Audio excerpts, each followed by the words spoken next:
Lately, I've been thinking about all of the misandry in our modern culture that seems so ubiquitous and yet completely accepted and unquestioned. Girl Writes What brings up a lot of excellent points regarding these issues, which is why I thought I would make my first video under this account as a response to her.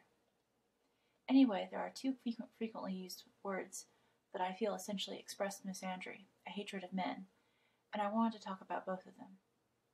The first of these words is creepy. Now, if you're a woman like me, you've probably said this word numerous times and never gave it a second thought. You've probably encountered guys that just seemed off in some regard, that repulsed you on some level, and you thought of them, or even referred to them, behind their backs at least, as being creepy. I know that I've called guys creepy, or at least thought of them that way, without really analyzing why. Once I took the time to reflect a bit on the kind of guys who get called creepy and the kind who don't, I decided that I would refrain from thinking of men in that way. Ultimately, I realized that being creepy has more to do with women's emotional reactions to men than anything wrong about his character. Guys get called creepy not because of the merit of their character on any kind of objective level. The reason a man is typically called a creep is because certain women find him unattractive, while the supposed creep finds those women attractive, which is why the term is misandrous by its very nature, because it projects danger, aggression, or nefarious motives onto a man for the sole reason of being found unattractive to women. Some of you may be thinking, there's more to it than that.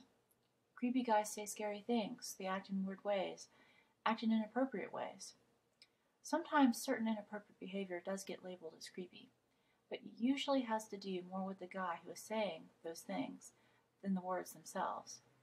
If you think back on the men that you have known in your life, you can probably recall men that have been flirtatious or have even acted downright crudely, and because they were attractive or charismatic, they didn't seem creepy at all, but rather charming and sexy. You may also recall other men who were called creepy for far more benign behavior, because they were socially inept or physically unattractive. You see, women simply can't concede that they find a man unattractive for shallow reasons. Reasons that, if you examine them, are no more enlightened than a man's attraction towards big boobs or shapely butt. So women elevate their own desires into some profound character judgment. They just know that this unsexy guy is really a serial killer, while this handsome charmer must have a heart of gold. It relegates a man's character to nothing more than what women think of him, of how pleasing he is to women, which is why the idea of creepiness, at least how it's usually used, is so derogatory towards men.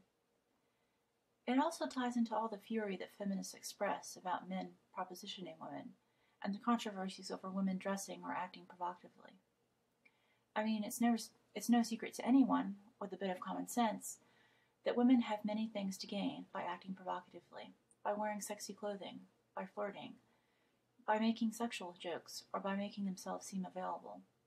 They can gain not only a potential mate, but gain the positive attention and the ego boost that this attention provides. In our modern culture, where many taboos against this kind of behavior in women have disappeared, or at least heavily declined, there are fewer drawbacks for women acting in an overtly sexual way. Modern women can have their cake and eat it too. But this is where the creeps come in.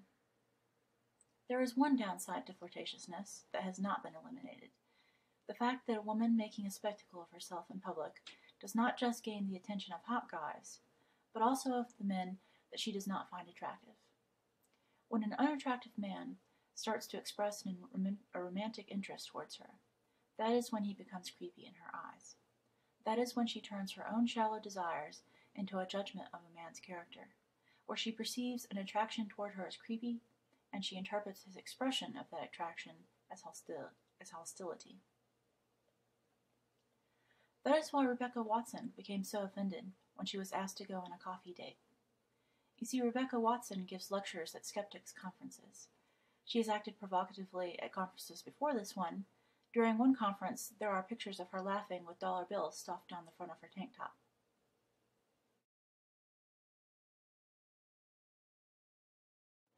But when a guy asked Rebecca Watson to have coffee with him at a conference, she became outraged.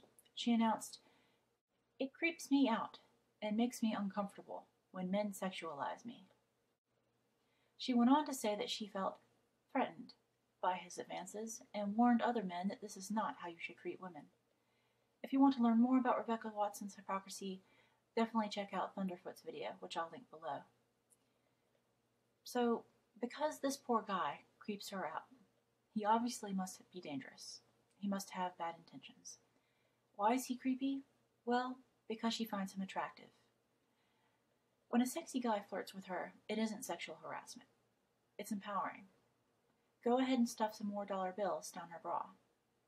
It is only when the unattractive or socially inept guys don't behave like eunuchs that it becomes an unsafe space for women. Now there's another word, in addition to creepy, that has become little more than an attack on men in our society. That word is objectification. I will discuss that term in my next video, so stay tuned.